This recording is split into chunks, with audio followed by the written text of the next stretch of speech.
Welcome to Fortune Forecast, and you are in my book playlist where in this video we are going to go through the next chapter of the book that we're having in the channel, which is called Your Forces and How to Use Them by Christian D. Larson. The book was published in 1910 and it is in the public domain. I am Daisy, your hostess, so if you're new to my channel, welcome. Glad you found us here. And if you have subscribed to my channel, welcome back. Let's get started. I know that chapter 14 was pretty good. It was all about character. And you know what? I have to tell you from personal experience that character is everything.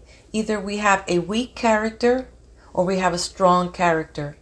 And little things that we do can define what kind of character we have, and if we can stand the storm of any tribulation or trial or challenge that we have, it really does fall on that character.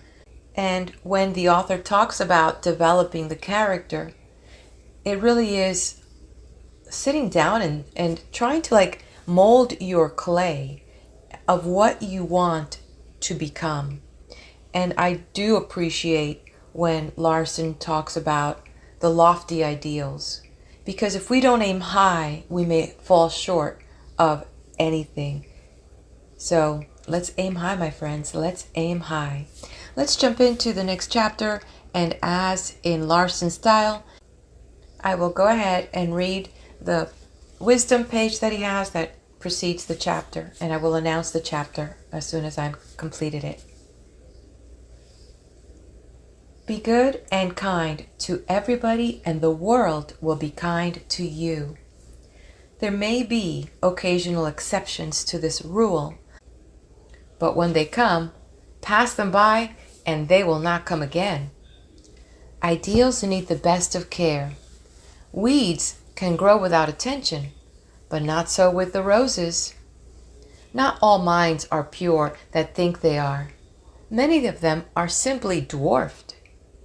It does not pay to lose faith in anybody. It is better to have faith in everybody and be deceived occasionally than to mistrust everybody and be deceived almost constantly. When you meet a person who does not look well, call his attention to the sunny side of things and aim to say something that will give him new interest and new life. You will thereby nip the bud many a threatening evil and carry healing with you wherever you go. Chapter 15. The Art of Building Character.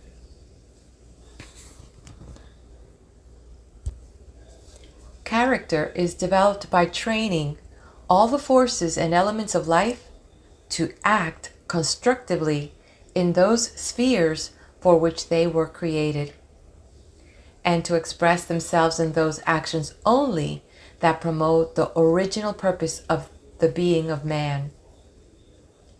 Every part of the human system has a purpose of its own, a purpose that it was created to fulfill. When those elements that belong to each part express themselves in such a way that the purpose of that part is constantly promoted, all actions are right. And it is character that causes those actions to be right. Character is therefore indispensable, no matter what one's object in life may be. Character is the proper direction of all things, and the proper use of all things in the human system. And the proper use of anything is that use that promotes the purpose for which that particular thing was created. To develop character, it is therefore necessary to know what life is for, to know what actions promote the purpose of that life, and to know what actions retard that purpose. When the secret of right action is discovered, and every part of man is steadily trained in the expression of right action, character may be developed. But whatever is done, character must be applied in its fullest capacity. It is only through this full use, right use, and constant use that anything may be perpetuated or developed. Character develops through a constant effort to cause every action in the human system to be a right action. And that is a constructive action, or an action that promotes the purpose of that part of the system in which the action takes place. This is natural because since character is the power of right action, every effort to extend the scope of right action will increase the power of character. To have character is to have the power to promote what you know to be the purpose of life, and to be able to do the right when you know the right. To have character is to know the right and to be so well established in the doing of the right that nothing in the world can turn you into the wrong. The first essential is therefore to know the right, to be able to select the right, to have that understanding that can instinctively choose the proper course of action, and that knows how each force and element of life is to be directed so that the original purpose of human life will be fulfilled. The understanding of the laws of life will give this first essential in an intellectual sense, and this is necessary in the beginning. But when character develops, one inwardly knows what is right without stopping to reason about it. The development of character enables one to feel what is right and what course to pursue regardless of exterior conditions or intellectual evidence. The intellect discerns that the right is that which promotes growth and development. Character inwardly feels that the right leads to greater things and to better things, and that the wrong leads invariably to the inferior and the lesser. The presence of character produces a consciousness of growth throughout the system, and the stronger the character, the more keenly one can feel that everything is being reconstructed, refined, perfected, and developed into something superior. This is but natural because when the character is strong, everything in the system is expressed in right action. And the right action of anything causes the steady development of that particular thing.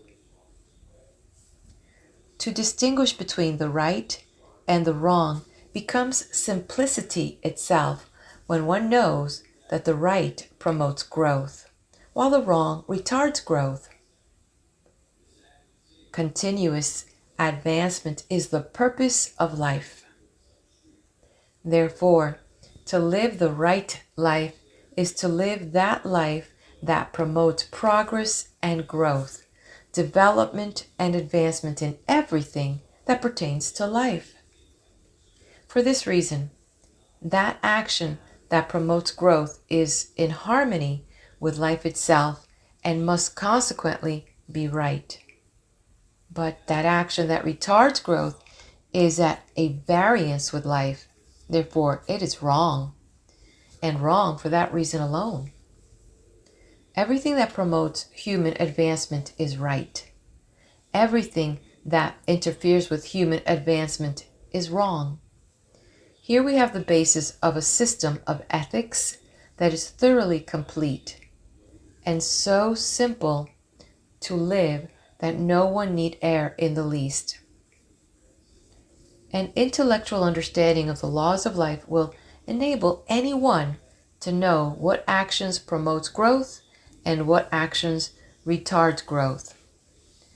But as character develops, one can feel the difference between right and wrong action in his own system, because the consciousness of right becomes so keen that anything that is not right is discerned at once.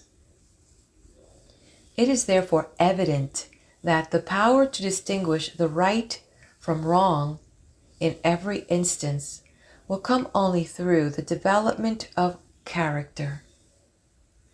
No matter how brilliant one may be intellectually, he cannot truly know the right until he has a strong character. The external understanding of the right can be misled, but the consciousness of the right is never mistaken, and this consciousness develops only as character develops. The second essential is to create a subconscious desire for the right, a desire so deep and so strong that nothing can tempt the mind to enter into the wrong. When this desire is developed, one feels a natural preference for the right. To prefer the right under all circumstances becomes second nature, while everyday desire for the wrong will disappear completely. When every atom in one's being begins to desire the right, the entire system will establish itself in the right attitude, and right action will become the normal action in every force, function, and faculty. In addition, the same desire will produce mental tendencies that contain the power of right action, which always means constructive action. It is a well-known fact that all the forces and energies of the system and all the movements of mind follow mental tendencies. Therefore, when the mental tendencies are right actions, everything that takes place in the system will produce right action, and everything will be properly directed. The desire for the right may be developed by constantly thinking about the right with deep feeling. Every thought that has depth, therefore, will impress itself upon the subconscious, and when that thought is inspired with a strong desire for the right, the conscious impression will convey the right to the subconscious. Every impression that enters the subconscious will cause the subconscious to bring forth a harvest of that which the impression conveyed. Therefore, when the right is constantly held in mind with deep feeling, the right thought will soon become the strongest in the mind, and our desires are the result of our strongest thoughts. You always desire that which is indicated in your strongest thought. You can therefore change those desires completely by thinking with deep feeling about that which you want to desire. No desire should be destroyed. All desires should be transmuted into the desire for the right. And when you subconsciously desire the right, every action in your being will be a right action. The two fundamental essentials, therefore, to the development of character are to know the right and to desire the right. But the term right, as employed here, must not be confounded with that conception of right which includes only a few of the moral laws. To be right, according to the viewpoint of completeness, is to be in harmony with all the principles of life and all the laws of the present sphere of human existence. To know the right, it is necessary not simply to memorize rules that other minds have formulated, but to inwardly discern what life is for, and what mode of thought and action is conducive to the realization of that which is in life. To desire the right, according to this view of the right, the mind must actually feel the very soul of right action, and must be in such perfect touch with the universal movement of right action that all lesser and imperfect desires are completely swallowed up in the one desire, the desire that desires all that is in life, and all that is in perfect harmony with that which is in life. It is the truth that when we come into perfect touch with the greater, we cease to desire the lesser, and the closer we get to that one real desire, the less we care for our mistaken desires.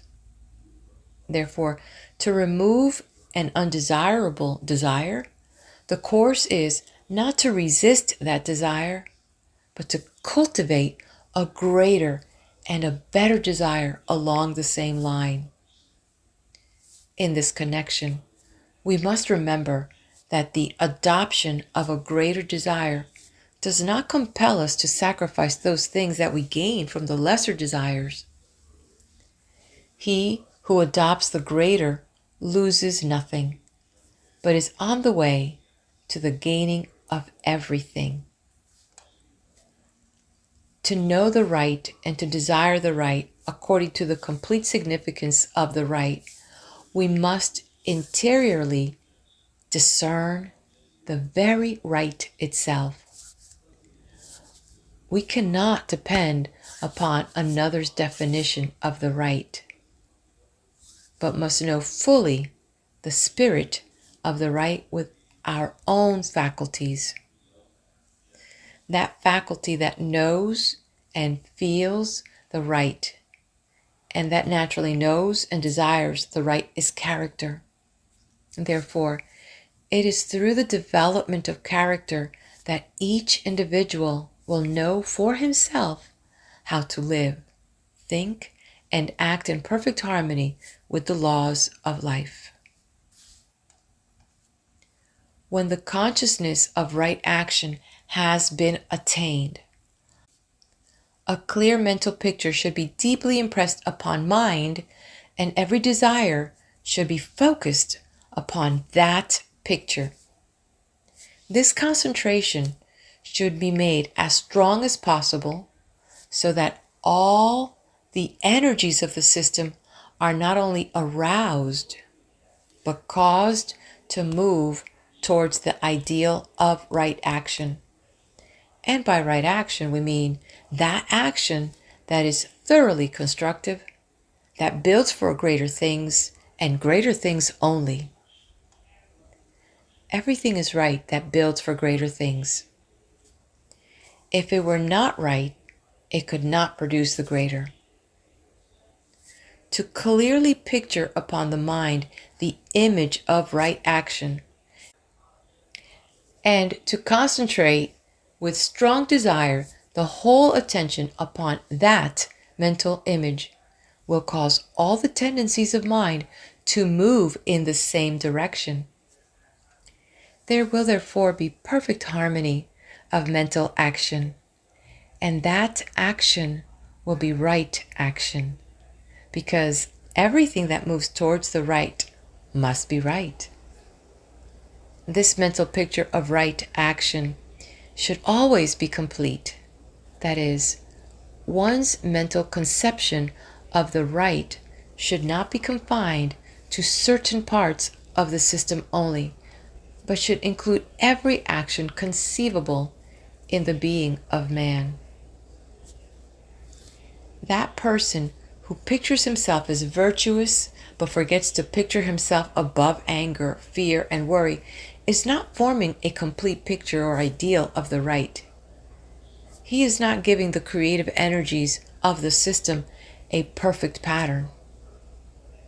The character that those energies are to build will therefore be one-sided and weak. First ask yourself what you would have all the energies, powers, functions, and faculties in your system do. Answer that question in the best manner possible, and upon that answer, base your picture of right action. Whenever a new line of action is undertaken, the mind should continue in that original line of action until the object in view has been reached. To do this in all things, even in the trivial matters, will not only cause every action to produce the intended results, but real character will steadily be made stronger thereby. The habit of giving up when the present task is half finished and try something else is one of the chief causes of failure. The development of a strong character, however, will remove this habit completely. To constantly think of the highest and the greatest results that could possibly follow the promotion of any undertaking or line of action will aid remarkably in causing the mind to keep on.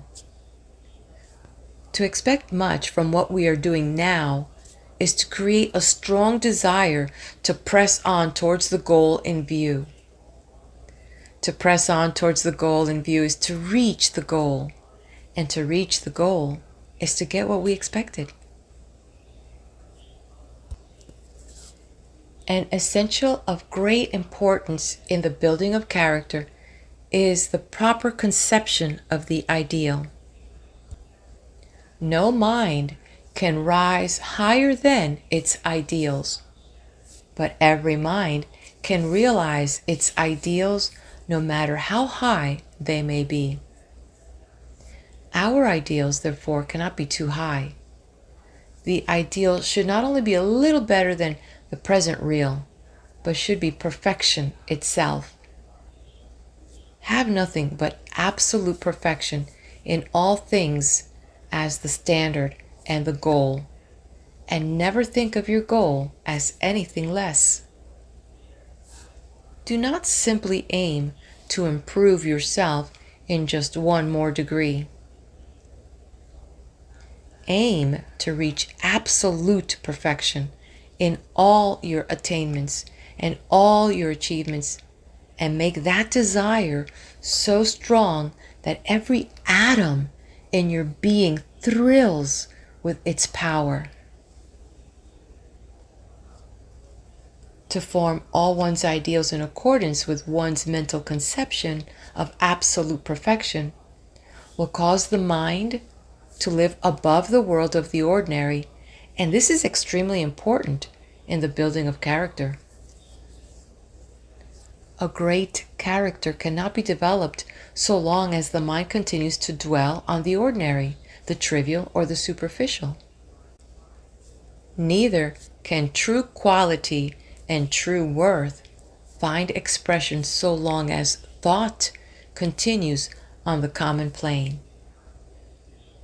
And the life that does not continue to grow into higher quality and greater worth has not begun to live.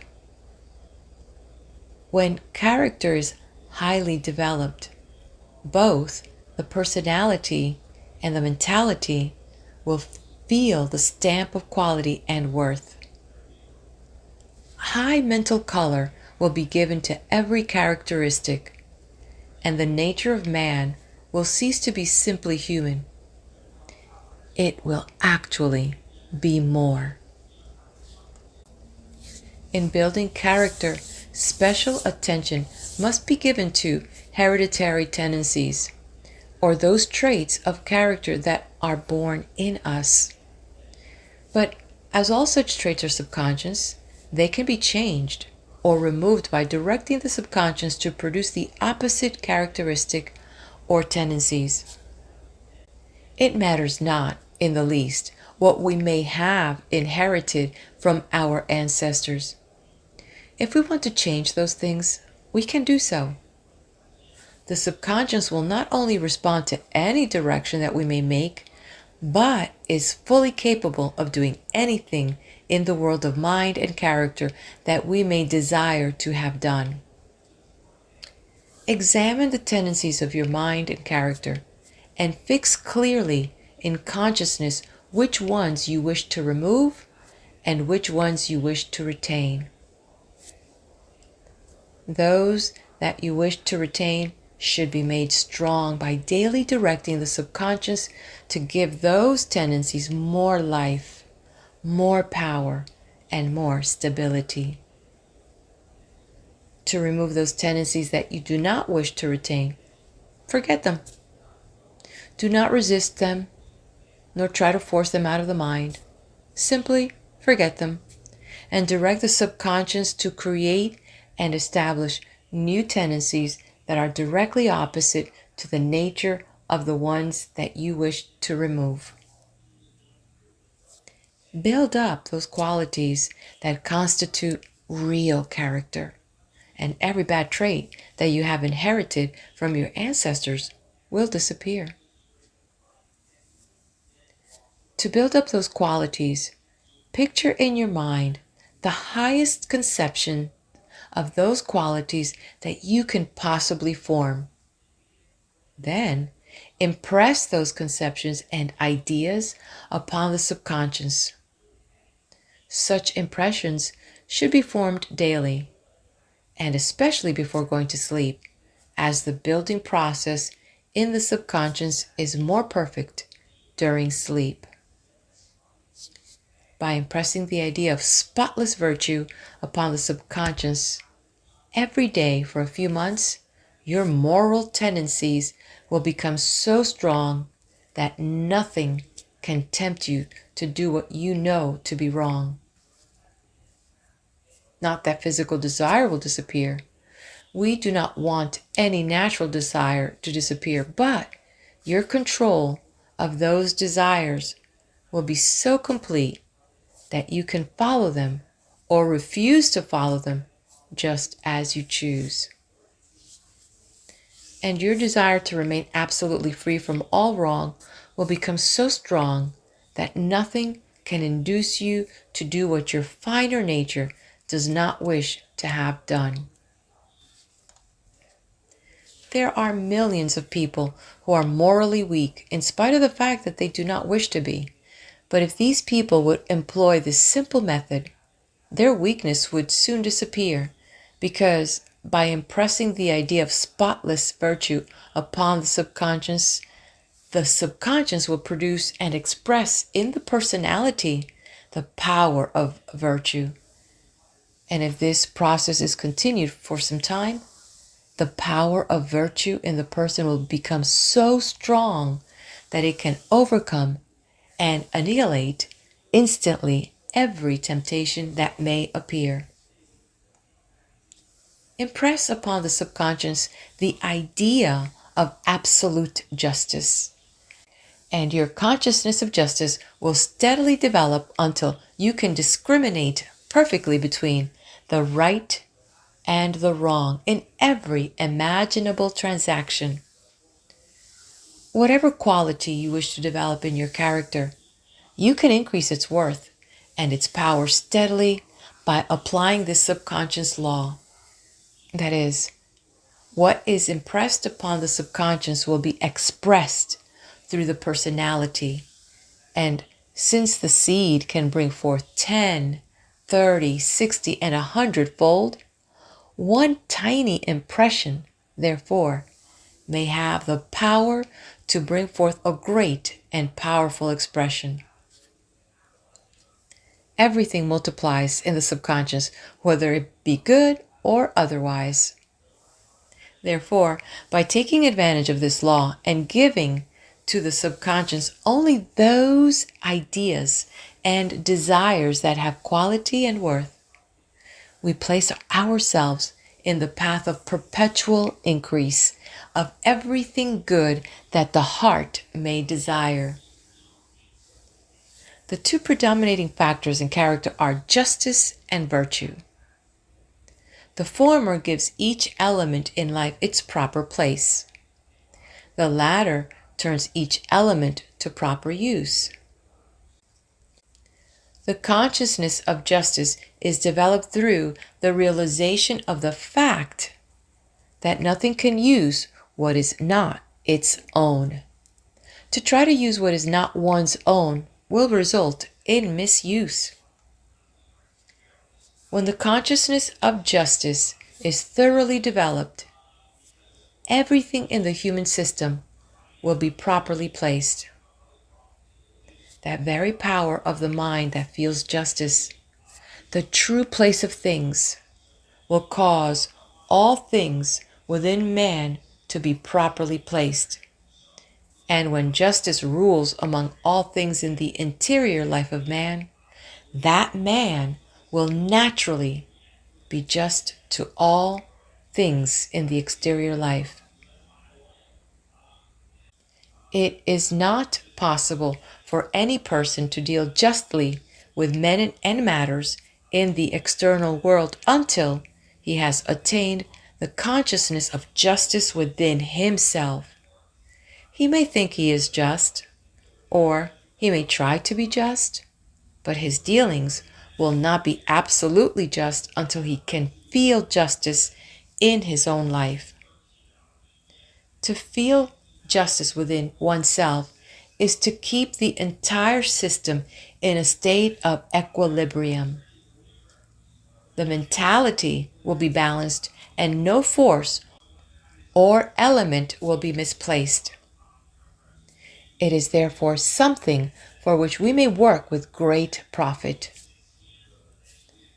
To be virtuous, in the complete sense of the term, is to use all things properly, and the proper use of things is that use that works for greater things. Virtue is therefore applicable to every force, function, and faculty in the being of man. But in its application, there must be no desire or effort to suppress or destroy. Virtue means use, right use, never suppression. When things cannot be used in their usual channels, the energies in action within those things should be turned into their courses and used elsewhere. When creative energy cannot be properly applied physically, it should be employed metaphysically. And all energy can be drawn into mind for the purpose of building up states, faculties, talents, or powers. Practical methods through which this may be accomplished will be given in the next chapter. When a certain desire cannot be expressed with good results in its present purpose, the power of that desire should be changed and caused to desire something else, something of value that can be carried out now. The power of that desire, therefore, is not lost, neither is enjoyment sacrificed, because all constructive forces give joy to the mind. And the greatest of joys shall be the joy of going on. The desire for complete virtue is developed through the realization of the fact that the greatest good comes only when each part fulfills physically and metaphysically what nature intended. In the application of virtue, the purpose of nature may be fulfilled metaphysically when the physical channel does not permit of true expression at the time. Though when physical expression may be secured, the metaphysical action should always be in evidence, because the greatest results always follow when physical and metaphysical actions are perfectly combined. In the building of character, the two principal objects in view should be the strong and the beautiful. The character that is strong but not beautiful may have force, but cannot use that force in the building of the superior. The character that is beautiful but not strong will not have sufficient power to carry out its lofty ideals. It is the strong and the beautiful combined that builds mind and character, and that brings into being the superior man. And this concludes Chapter 15. Meet me at the next video for the next chapter. Be blessed.